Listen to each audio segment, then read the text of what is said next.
স্বার্থপর এই দুনিয়া খোদার কসম কারো জন্য থামে না, বড় স্বার্থপর। হ্যাঁ, যেদিন বাপের জানাজা পড়ে, যেদিন বাপের লাশ কবরে দাফন করে, সেদিনও বংশধর সন্তান ছেলে মেয়ে ঘন্টাখানিক 2-4 ঘন্টা কাইন্দা কাটটা হইল, রাতের বেলা ঠিকই ভাত খায়।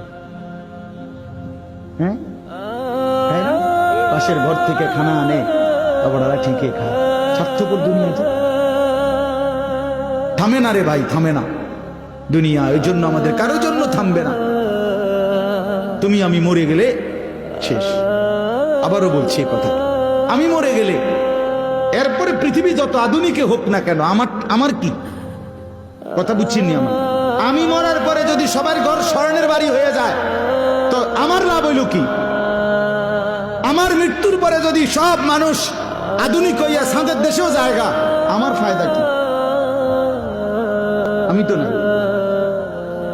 আমি তো মরে গেলাম। যে কবরে চলে গেল সে কি আর ফিরে আসবে?